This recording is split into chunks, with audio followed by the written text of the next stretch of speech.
우리는 지금 사도 바울의 아덴에서의 복음 전도의 이야기를 살펴보고 있습니다. 사도 바울은 이제 아테네까지 오게 돼서 이 아테네에서 이제 그들에게 복음을 전합니다.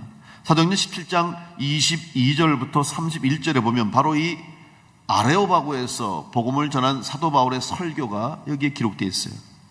그 내용은 먼저 하나님은 천지의 주제이시다. 그 아테네라고 하는 것은 신들의 고향이라고 할 정도로 수많은 파르테논 신전을 비롯해서 수많은 신전들이 즐비해 있는 곳이에요. 그 한복판에서 바로 참 신은, 살아계신 신은 바로 하나님 한 분이라고 하는 사도 바울의 선포가 있었어요. 그리고 그 하나님은 생명의 주관자가 되시는 분이고 이 세상의 주인 되시는 분이다. 이것을 사도 바울이 설교했어요. 그러면서 바로 그 하나님께서 이 세상을 구원하시기 위해서 예수 그리스도를 보내주셨고 예수 그리스도를 믿는 자가 구원을 얻고 새 생명을 얻을 것이며 그 예수님은 지금 살아서 부활하셨다라고 하는 복음을 전했습니다. 뿐만 아니라 이제 마지막 날 주님이 말씀하신 대로 심판의 날이 임할 것이다. 그래서 주님 다시 오시는 그날의 마지막 날 심판을 선포했습니다. 여러분, 우리 그리스도인들은 항상 종말론적인 신앙을 가져야 됩니다. 그리스도인의 신앙은, 기독교의 신앙은 마지막을 준비하는 신앙이라고 할 수 있어요. 그 마지막 때는 바로 심판의 때라고 성경은 말씀하고 있습니다. 그 마지막 심판을 준비하는 것이 오늘 우리들의 신앙인데, 그러면 그 마지막 때 어떠한 심판이 있을 것이며 그 마지막을 우리가 어떻게 준비할 것인가? 성경의 맨 마지막 책 요한계시록입니다. 그리고 이 요한계시록의 맨 마지막 22장 또 22장의 맨 마지막 부분 20절 보면 이렇게 기록하고 있어요. 이것들을 증언하신 이가 이르시되 내가 진실로 속히 오리라 하시거늘 아멘 주 예수여 오시옵소서. 성경의 맨 마지막 부분이 뭐냐면 다시 오실 주님을 기다리는 고백으로 끝나는 거예요. 다시 말하면 아직 심판의 때가 이르지 않았음과 동시에 분명한 것은 주님이 다시 오시는 재림의 날에 심판이 있을 것이라는 말씀으로 성경의 마지막을 끝맺습니다. 여기서 주 예수여 오시옵소서, 이 말은 예수님 당시에 쓰였던 언어인 아람어로 번역하면 마라나타라는 뜻이에요. 따라서 마라나타, 예수님 다시 오시옵소서, 주님을 간절히 기대하는 그리스도인의 신앙 고백으로 성경이 끝을 맺습니다. 이 말은 오늘 우리들의 신앙은 다시 오실 주님을 기다리고 준비하는 신앙이 되어야 함을 의미하는 것입니다. 요한계시록 22장 7절에 보면 보라 내가 속히 오리니 이 두루마리의 예언의 말씀을 지키는 자는 복이 있으리라. 여러분, 주님이 오신다고 얘기했을 뿐만 아니라 어떤 자가 마지막 때에 이 심판의 때에 복을 받느냐? 두루마리 예언의 말씀을 지켜야 된다는 거예요. 계시록 22장 12절로 13절에도 말씀합니다. 보라 내가 속히 오리니 내가 줄 상이 내게 있어 각 사람에게 그가 행한 대로 갚아주리라. 나는 알파와 오메가요 처음과 마지막이요 시작과 마침이라. 분명히 우리 주님께서는 우리의 삶에도 마지막이 있듯이 이 땅에도 하나님이 창조하신 이 세상도 마지막 때가 있다는 것을 말씀하셨고 그 마지막 때를 준비하는데 오늘 그 믿음을 지킨 우리 그리스도인들은, 신앙으로 살아가는 우리들은 그 마지막이에요. 어떤 자리냐? 심판의 자리라고 해서 책망받고 벌받는 자리가 아니라 상받는 자리로 고백하고 있는 줄로 믿습니다. 그래서 마지막을 준비하는 자가 되기 위해서는 여러분 상받기를 기대해야 되는데, 많은 사람들은 심판을 얘기하면 두려움과 불안을 느낍니다. 공포를 느낍니다. 그래서 마지막을 이야기하지 않으려고 해요.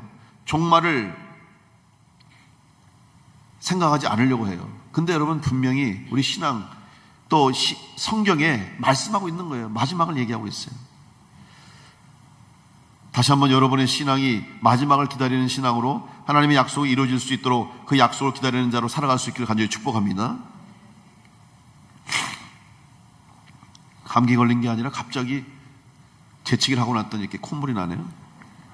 알러지인가? 설교하다 이러면 참 힘들어요, 아주. 여러분, 마지막을 기다리는 자가 되어야 되는데, 마지막 때가 되면 우리는 결코 두려울 필요가 없습니다. 상 받는 자가 된다고 말씀하고 있어요. 왜냐하면 우리는 구원받은 자이기 때문입니다. 원래 심판의 자리는 맞습니다. 죄를 진 자에게 벌 주는 자리가 되겠죠. 그리고 잘못을 한 사람에게는 그 죄의 잘못의 대가를 치르는 자가 심판의 자리인데, 오늘 우리는 이미 그 심판을 다 면했어요. 다시 말하면 우리의 죄의 값을 다 주님께서 대신 십자가에서 지시고 돌아가심으로 우리는 죄 사함을 받은 자로 살아가고 있는 줄로 믿습니다. 그래서 더 이상 죄인이 아니에요. 로마서에서 사도 바울은 말합니다. 오늘 우리는 의인이라고 얘기해요.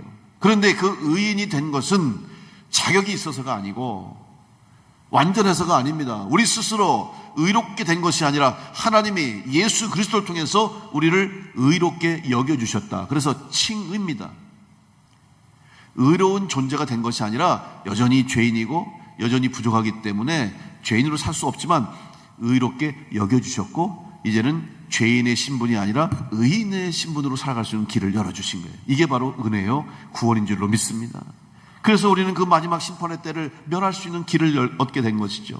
그래서 하나님 말씀을 믿고 예수 그리스도를 구주로 고백하는 삶을 살게 되면 우리는 마지막이 두려운 것이 아니라 마지막을 기다리는, 상받기를 기다리는 자로 살아가게 되는 것이죠.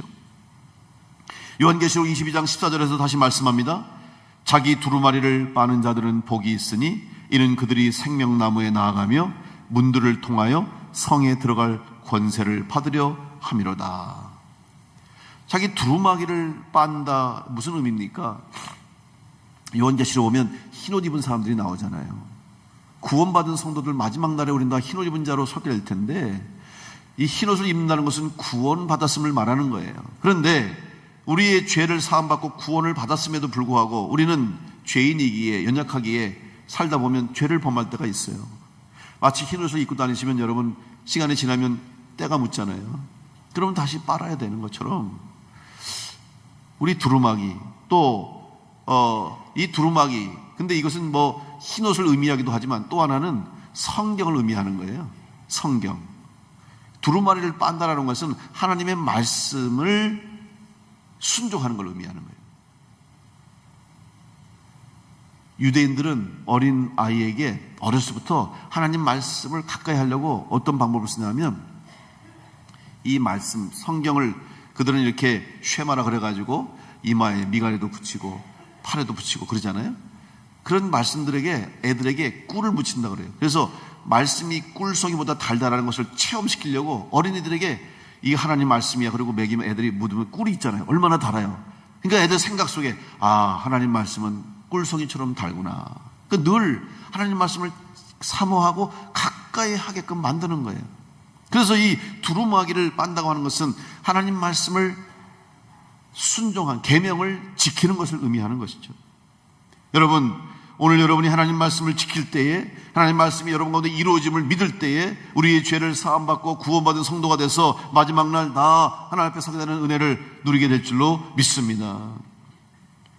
사도 바울은 지금 아덴의 사람들에게 이 마지막에 대한 말씀을 선포했던 것이죠. 그런데 사도 바울이 복음을 전했던 곳을 한번 생각해 보십시오.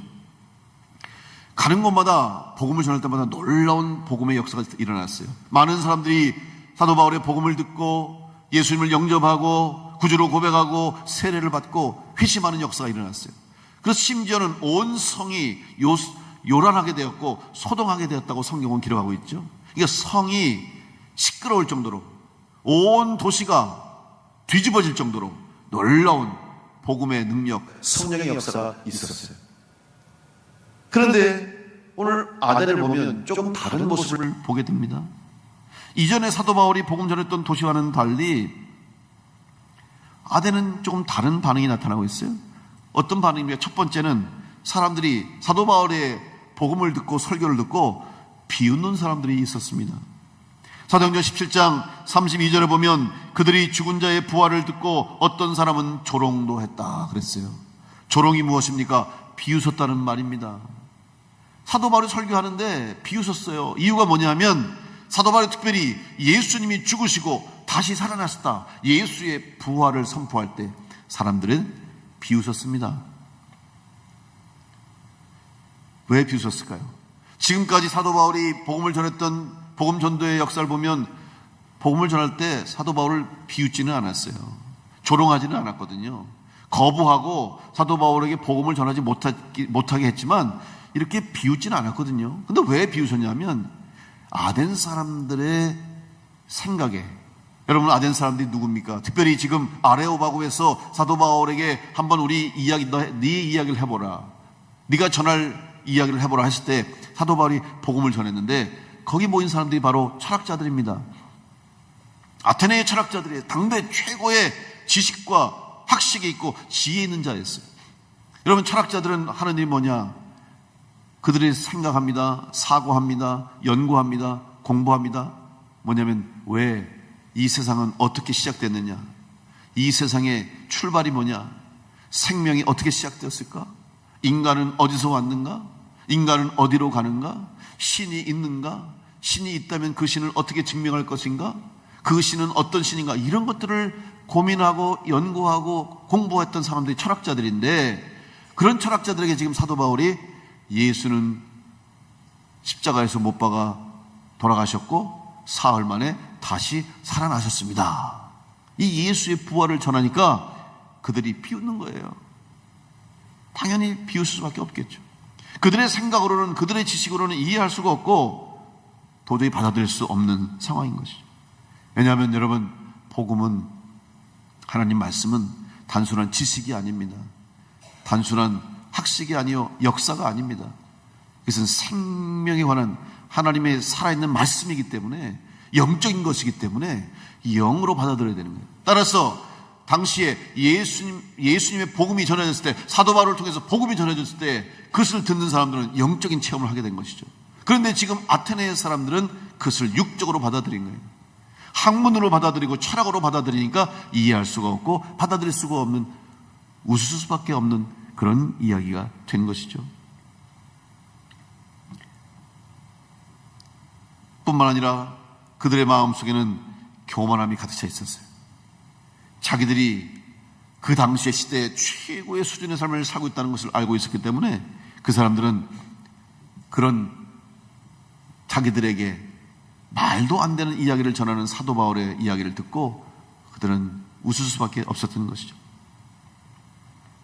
신명기 8장 11절로 14절 말씀 보면, 내가 오늘 내게 명하는 여호와의 명령과 법도와 규례를 지키지 아니하고 내 하나님 여호와를 잊어버리지 않도록 삼갈지어다. 내가 먹어서 배부르고 아름다운 집을 짓고 거주하게 되며 또 내 소와 양이 번성하며 내 은금이 증식되며 내 소유가 다 풍부하게 될 때에 내 마음이 교만하여 내 하나님 여호와를 잊어버릴까 염려하노라. 여러분, 신명기에서 지금 하나님께서 이스라엘 백성들에게 경고하셨는데 뭘 경고하셨냐면 하나님을 잊어버릴까 염려하신다고 그랬어요.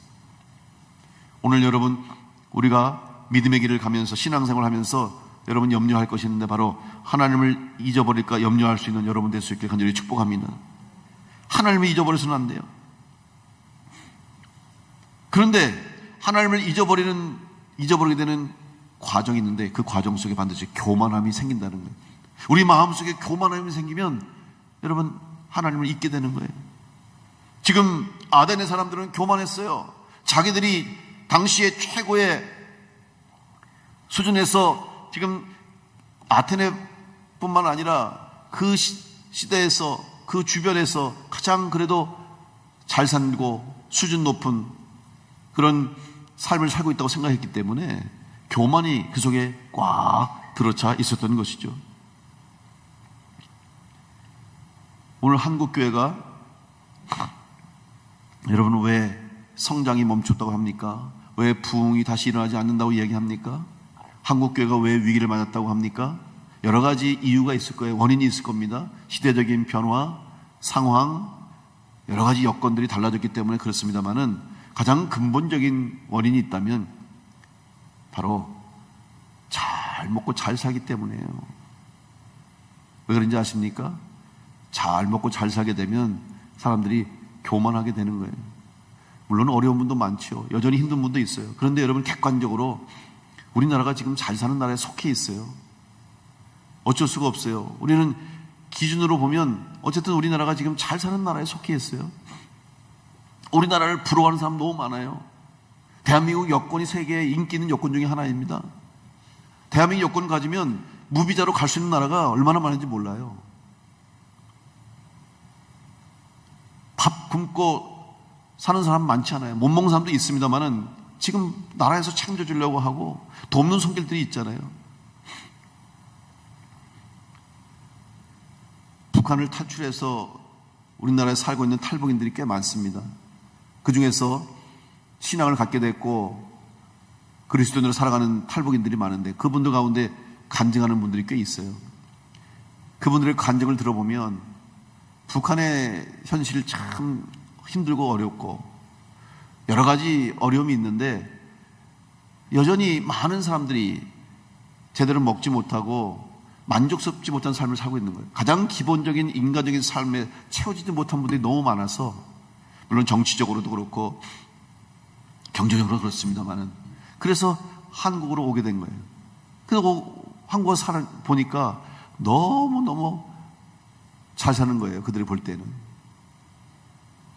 버려지는 음식들을 보면 그런 생각하는데, 저거 북한에 갖다 주면 굶어 죽는 애들 저거 먹고 살 텐데, 저 버리는 음식, 남겨진 음식 갖다 주면 배고파서 굶는 우리 가족들, 동족들 살 텐데, 그 생각을 한다는 거예요. 여러분, 우리는 이렇게 사실은 만족함을 누리고 또 잘 살고 있으면서도 상대적으로 감사를 못해요. 탈북해서 간증하는 사람이 그런 얘기를 해요. 그래서 11월 7일 날, 여러분, 우리가 그날 금요일인데 특별 집회를 가질 거예요. 그래서 그때 탈북해서 간증하고 있는 한 우리 집사님을 초청해서 제가 그 이야기를 좀 드리려고 했는데, 그분이 하는 얘기가 그거죠. 처음에 한국에 왔을 때는 얼마나 감사한데, 근데 시간이 지나면 질수록 처음에는 모든 거 좋다, 감사하다 그러는데, 시간이 지나면 지날수록 상대적으로 나는 왜 이것밖에 못 살지라는 생각이 들기 시작한다는 거예요. 왜? 다른 사람들을 보기 시작하니까. 처음에는 밥 한 그릇 먹을 수 있고, 또 나한테 돈이 생기고 집이 생기고 살아갈 수 있는 이런 환경이 생기게 얼마나 고마운지. 그런데 살다 보니까 저 사람은 나보다 더 잘 사네, 저 사람은 왜 이렇게 나보다 더 많이 가지지, 나는 왜 이렇게 많이 없지, 이게 생각하면서 스스로 불행하게 여겨진다는 거예요. 그래서 어느 순간 냉장고를 열었는데 냉장고에 음식들이 가득 차 있어요. 근데 자기가 그랬대요. 왜 이렇게 먹을 게 없어? 또 옷장에 문을 열었더니 옷이 쫙 있더래요. 그런데 그날 아침에 자기가 나갈 때 오늘 뭐 입지? 입을 옷이 없네? 이렇게 말했다는 거죠. 만족함이 있고 풍부함이 있을 때 오히려 감사하지 못할 수가 있는 것이 오늘 우리들의 모습이 되는 거예요. 다시 한번 한국교회와 우리 성도들이 하나님이 주신 은혜를 기억하고 구원의 은혜를 가지고도 감사할 수 있는 그런 기본적인 신앙을 회복해야 할 줄로 믿습니다. 구원받은 것만으로도 감사해야 되는데, 예수님이 십자가에서 내 죄를 지시고 돌아가심으로 내가 살 수 있고 마지막 심판의 때에 상 받고 영생 얻고 천국 백성이 된 것만으로도 감사해야 하는데, 그 감사는 다 잊어버리고 없는 것 때문에, 부족한 것 때문에, 채워지지 않는 것 때문에, 더 잘 살고 더 잘 먹지 못한 것 때문에 불평, 불만, 원망할 때가 많다는 사실이죠. 이것이 바로 교만을 만들게 되고 교만한 자에게는 은혜가 임하지 않는다는 사실이죠. 오늘 혹시 우리 마음속에 교만이 있는지, 교만한 자는 생각합니다. 더 이상 하나님의 손길이 필요 없다고 생각해요. 더 이상 기도할 이유가 없는 거죠. 왜? 내가 할 수 있다는 생각 때문에. 한국교회가 가장 부흥할 때가 언제였습니까? 못 먹고 못 살 때였잖아요. 물론 힘들기 때문에, 어렵기 때문에 기도하고 매달렸지만, 여러분, 거기서 그쳐서는 안 돼요. 어려워서 기도하고 채워지고 끝났다고 기도 잃어버리면 그 사람은 믿음을 잃게 되는 거죠. 오히려 더 감사하고 더 기뻐하고 더 열심을 다해서 주님 주신 사명을 감당하는 우리 교회가, 성도가 될 때, 우리 하나님이 마지막 날 우리에게 주신 상급을 주실 것을 기대하면서 끝까지 승리하는 자로 살아가게 될 줄로 믿습니다. 우리 안에 있는 교만을 벗어버리고 아덴의 사람들처럼 만족으로 채워지는 것, 풍성함으로 채워져서 하나님을 보지 못하는 일이 없도록 감사함을 잃지 않고 쉬지 말고 범사에 감사하고 기도에 힘써서 늘 주님의 은혜 가운데 거함으로 끝까지 승리하는 성도들 될 수 있기를 간절히 축복합니다. 두 번째, 아덴의 사람들은 사도 바울의 복음을 듣고 비웃었을 뿐만 아니라 다시 듣겠다는 말을 했습니다. 다시 듣겠다는 사람들이 있었어요. 무슨 말입니까? 이들은 구원의 기회를 놓친 사람들이 됐다는 말입니다. 지금 사도 바울이 복음을 전했지만 구원의 말씀을 선포했지만 그들이 생각할 때 그것은 복음으로 들리지 않았고 한 번 더 생각할 수 있는 자기들의 철학적인 사고로 그냥 철학의 한 분야처럼 생각하면서 듣지 않겠다, 다음에 또 듣겠다, 이렇게 그 기회를 놓치고 말았어요. 마태복음 19장에 보면 젊은 부자 청년의 이야기가 나옵니다. 한 청년이 예수님께 와서 물었습니다. 무슨 선한 일을 해야 영생을 얻을 수 있을까요? 예수님께서 십계명에 기록된 계명들을 다 지켜라. 제가 다 지켜 행했습니다. 그러면 내 재물을 팔아 가난한 자들에게 나눠줘라. 이 말을 듣고 그 젊은 청년이 근심하며 돌아갔다라고 했어요. 무슨 말이냐? 재물이 자기의 신이었어요. 이 청년에게는 돈이 자기의 우상이었어요. 그러니까 그 돈을, 재물을 나눠주라는 말에 근심하고 영생을 얻을 기회를, 주님으로 말미암아 새 생명 얻을 기회를 놓치고 말았다는 사실이죠. 여러분, 오늘 우리가 기회를 놓쳐서는 안 됩니다. 지금 우리 가운데 주신 이 기회, 축복의 기회, 은혜의 기회, 새 생명을 얻을 기회를 놓치지 않고 살아가는 여러분 될 수 있기를 간절히 축복합니다.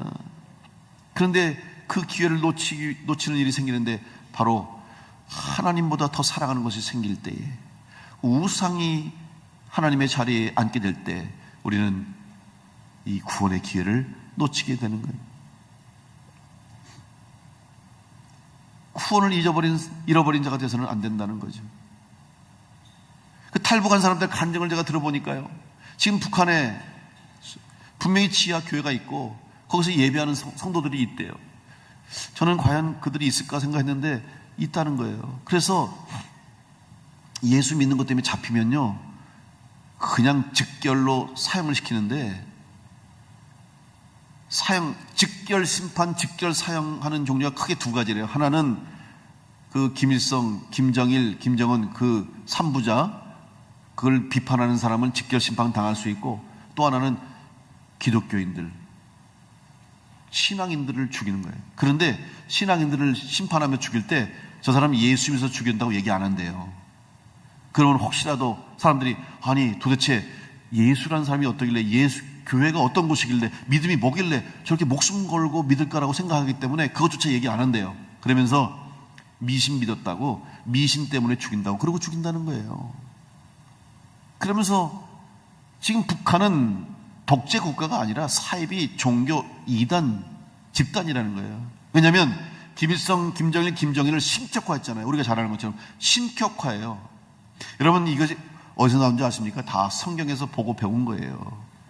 김일성 어머니가 교회 권사님이었어요. 얼마나 열심히 있는 권사님. 외할아버지가 목사님이었어요. 김일성 어렸을 때부터 교회 다녔어요. 교회 알아요. 성경을 알아요. 지금 그 북한을 다스리는 체제가요, 다 종교 집단 체제로 만들었어요. 그래서 철저하게 이 김부자를, 그 셋을, 김일성, 김정일, 김정은을 신격화시키는 거예요. 그리고 찬양하게 만드는 거예요. 찬양. 그래서 찬양을 보면요, 그 김일성, 김정일, 김정은을 찬양하는, 흔히들 뭐 원수님이라 하잖아요. 그 원수님 찬양하는 걸 가사를 가만히 보면요, 거기다가 원수님 혹은 김일성에다가 하나님만 붙이면 완전히 찬양이야. 똑같아요. 그렇게 신격화시키는 거예요. 종교화시킨 거죠. 그래서 오히려 그렇게 말하더라고요. 탈북한 사람들이, 이제 우리 한국교회 성도들이 열심히 준비만 잘하면, 통일되면 그 사람들한테, 야, 김일성, 김정일, 김정은은 사람이고 인간이고 죄인이고 독재자지만 바로 하나님이 참 신이시다, 거기다가 하나님만 딱 붙여놓으면 바로 다 그냥 그들이 신앙인이 될 수 있다는 거예요. 그런 희망을 가지고 있더라고요. 가만 들어보니까 그럴 수 있을 것 같아요. 잘못된 신을 섬기는 거, 우상을 섬기는 거예요. 여러분, 기회를 놓치지 않도록 이 마지막 때에 다시 한번 하나님을 온전히 알고 섬길 수 있도록 그들에게 복음을 전하는 우리 교회와 성도가 되어야 할 줄로 믿습니다. 기회를 놓쳐서는 안 되는 거예요. 오늘 여러분에게 주신 이 기회를 놓치지 않도록, 사실 다시 듣겠다라고 얘기했지만 이것은 핑계에 불과한 거예요. 거부한 거예요. 복음을 거부했어요. 복음 거부한 사람들에게는 희망이 없습니다. 소망이 없어요. 오늘 여러분 복음을 전할 수 있는 기회를 주셨음을 감사하고, 또 내가 은혜 받을 수 있는 기회의 때에 살고 있음을 감사하시고, 아직 주님 오시지 않은 이때에 구원받은 자로 살 수 있음을 감사하면서 끝까지 기회 잃지 않고 믿음으로 승리하는 여러분 될 수 있기를 간절히 축복합니다. 세 번째로 아덴 사람들의 반응은 뭐였냐면, 첫 번째는 비웃었습니다. 두 번째는 기회를 놓치고 다음에 듣겠다고 했어요. 마지막 세 번째는 그럼에도 불구하고 소수의 믿는 사람들이 생겨났다는 사실이에요.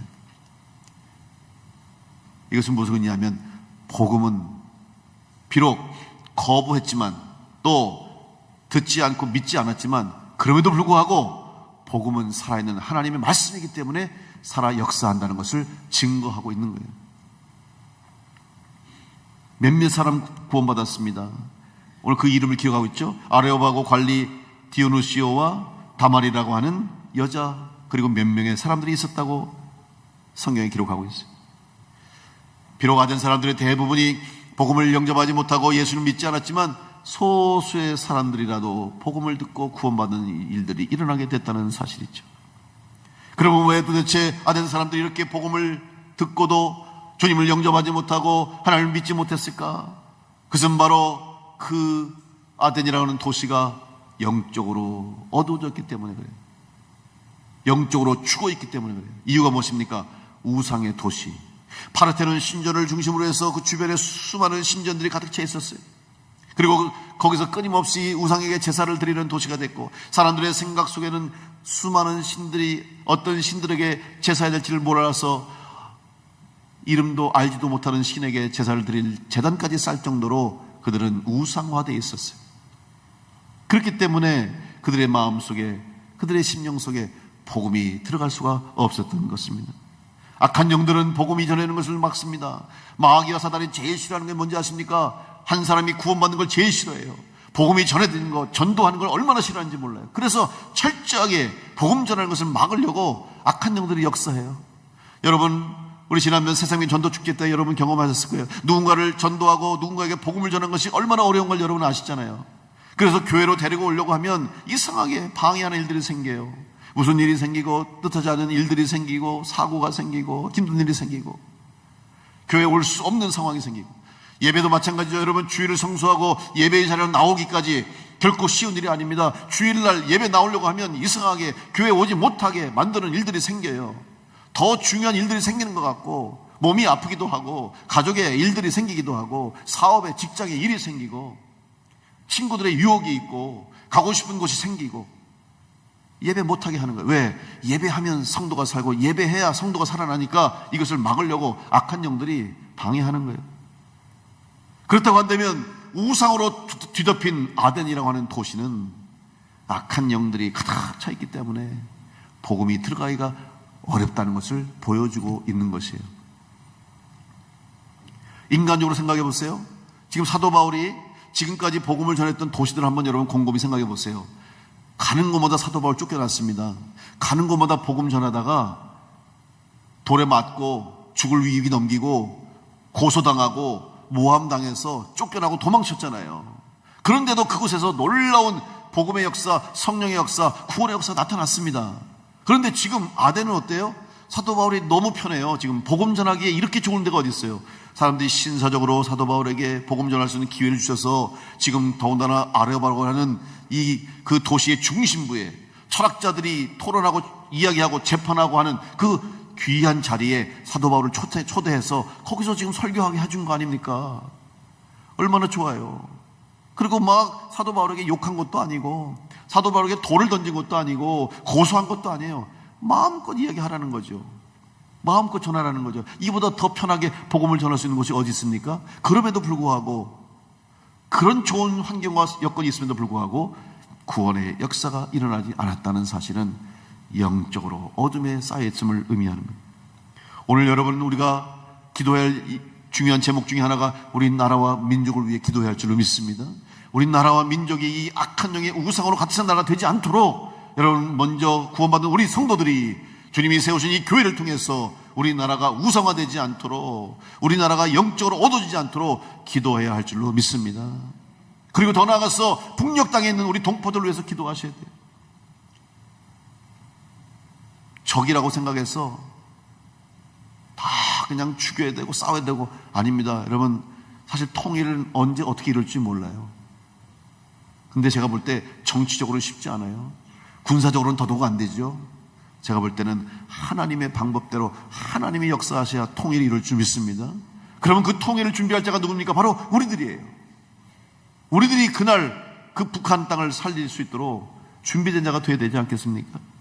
영적인 싸움이라는 사실이죠.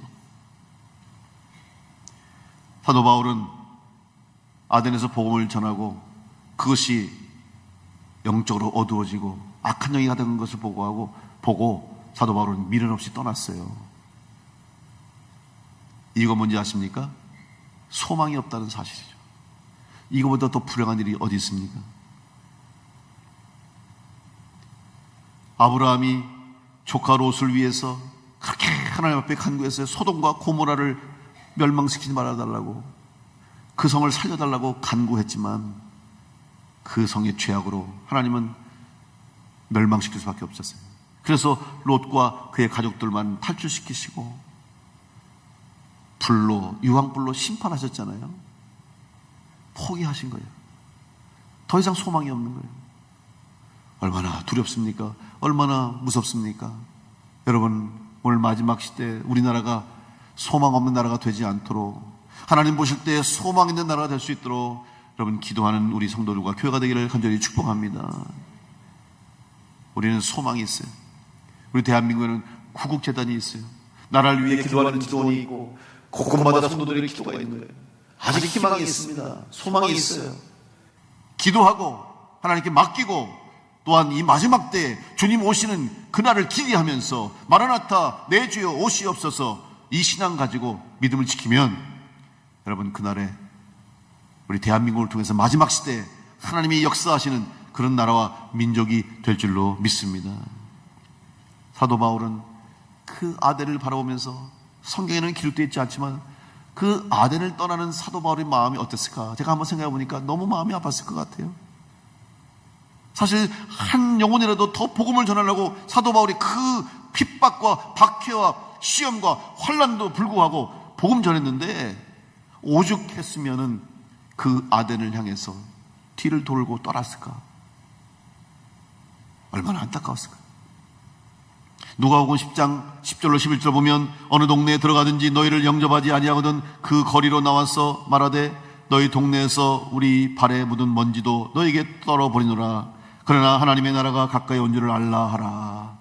복음은 전하긴 전하지만 복음이 전해지지 않는 곳, 소망이 없는 곳, 복음을 듣지 않고 거부하는 곳은 돌아 나오라는 70인 전도대를 파송하시면서 주님께서 둘씩 짝져가게 하시면서 주신 말씀입니다.